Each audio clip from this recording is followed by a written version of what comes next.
बिस्मिल्लाहिर्रहमानिर्रहीम। मेरे प्यारे भाइयों और बहनों, आज का वीडियो उन लोगों के लिए है जो समझते हैं कि मुसलमान सिर्फ इबादत करते हैं, लेकिन उनको ये नहीं पता कि मुसलमान जब अल्लाह पर यकीन रखकर उठते हैं तो ताकतें झुक जाती हैं। आज हम बात करेंगे भारत के उन मुस्लिम बादशाहों की जिनसे पूरी दुनिया के दरबार हिल जाते थे, जिनसे शहंशाह तक रात को बेचैन हो जाते थे और जिन्हें देखकर दुश्मन की तलवारें भी कपकपा जाती थी। और याद रखना, ये वीडियो सिर्फ बादशाहों की लिस्ट नहीं, ये वीडियो है मुस्लिम शान के उन लम्हों की जब बड़ी बड़ी सल्तनतें घुटने टेकने पर मजबूर हो गई थी। पहला नाम आता है सुल्तान अलाउद्दीन खिलजी का। भाइयों, अगर भारत के इतिहास में कोई ऐसा बादशाह गुजरा है जिसने ताकत का मतलब बदल दिया तो वो है अलाउद्दीन खिलजी। ये वो दौर था जब दुनिया एक नई आफत का नाम सुन रही थी, मंगोल।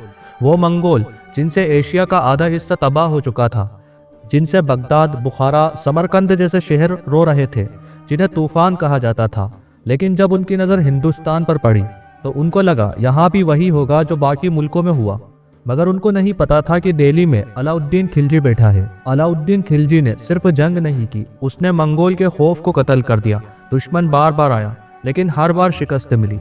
और जब मंगोल को पता चला कि दिल्ली की फौज सिर्फ तलवार नहीं बल्कि डिसिप्लिन और प्लानिंग से लड़ती है, तो वो समझ गए कि हिंदुस्तान उनके लिए इजी टारगेट नहीं है। रणथंबोर और चित्तौड़ जैसी दीवारें हिल गई। रणथंबोर जैसा किला जिसे लोग ना टूटने वाली चट्टान समझते थे, लेकिन खिलजी ने उसको भी झुका दिया। चित्तौड़, जहाँ के राजपूत अपनी बहादुरी पर फख्र करते थे, वहां तक दिल्ली की हुकूमत का सिक्का बोलने लगा। और ये सब सिर्फ इसलिए नहीं हुआ कि वो एक बादशाह था, बल्कि इसलिए हुआ कि वो एक सिस्टम था, एक ऐसा निजाम, एक ऐसा सिस्टम जो दुश्मन की रगों में खौफ उतार देता था। दोस्तों, जब मुसलमान सिर्फ जज्बात नहीं बल्कि तदबीर के साथ उठता है तो अल्लाह उसके लिए रास्ते खोल देता है। दूसरे नंबर पर नाम आता है सुल्तान मोहम्मद बिन तुगलक का। अब आते हैं एक ऐसे बादशाह पर जिसका नाम सुनकर लोग कंफ्यूज हो जाते हैं। क्यों? क्योंकि वो सिर्फ तलवार वाला नहीं था, वो दिमाग वाला बादशाह था। मोहम्मद बिन तुगलक के पास इल्म, स्ट्रेटेजी और प्लानिंग का ऐसा लेवल था कि उसका मुकाबला सिर्फ हिंदुस्तान में नहीं बल्कि उस दौर की दुनिया के बड़े माइंड से होता था। दुश्मनों को सिर्फ हराया नहीं था बल्कि समझ कर तोड़ा था। इस बादशाह का स्टाइल ये था कि वो पहले दुश्मन को पढ़ता था, फिर उसको तोड़ता था। उसके फैसले हिस्ट्री में डिबेट बन गए, लेकिन एक बात क्लियर है, दिल्ली सल्तनत उसके दौर में बहुत बड़ी और पावरफुल थी। वो जमाना ऐसा था जब दिल्ली का नाम सुनकर सिर्फ भारत ही नहीं बल्कि बाहर के रास्ते भी सोच कर चलने लगते थे। मुसलमान सिर्फ जोश नहीं, अकल से भी बादशाही करता है। तीसरे नंबर पर नाम आता है शेरशाह सूरी का। भाइयों, अब मैं आपको मिलवाता हूँ एक ऐसे नाम से जिसे हिस्ट्री में कुछ साल का बादशाह कहकर छोटा समझा जाता है, लेकिन हकीकत यह है कि यह बंदा कुछ साल में वो कर गया जो बड़े बड़े लोग जिंदगी भर नहीं कर पाते। इस शख्स ने मुगल बादशाह हुमायूं को घुटने टेकने पर मजबूर कर दिया। हुमायूं एक बड़ा नाम, एक बड़ी सल्तनत, लेकिन शेरशाह सूरी ने ऐसा प्रेशर बनाया कि हुमायूं को हिंदुस्तान छोड़ना पड़ा। सोचिए, एक चलती हुई मुगल हुकूमत को हिला देना ये मजाक नहीं होता। शेरशाह सूरी ने सिर्फ किले नहीं जीते, उसने मुल्कों को जोड़ने वाले रास्ते बनाए, एडमिनिस्ट्रेशन को स्ट्रॉन्ग किया, इंसाफ और गवर्नेंस का निजाम सेट किया। और इसी वजह से हिस्ट्री के लोग कहते हैं, अगर शेरशाह सूरी और जिंदा रहता तो हिंदुस्तान का मैप और तारीख कुछ और होती। दोस्तों, मुसलमान की ताकत सिर्फ बैटलफील्ड में नहीं बल्कि इंसाफ और सिस्टम में भी होती है। चौथे नंबर पर नाम आता है मुगल बादशाह औरंगजेब आलमगीर का। अब बात आती है एक ऐसे बादशाह की जिसका नाम सुनकर आज भी लोग दो हिस्सों में बंट जाते हैं। लेकिन जो भी हो, एक बात हिस्ट्री की किताबों में लिखी हुई है, औरंगजेब आलमगीर का दौर मुगल एम्पायर का सबसे बड़ा दौर था। इतनी बड़ी सल्तनत कि दुनिया हैरान रह गई।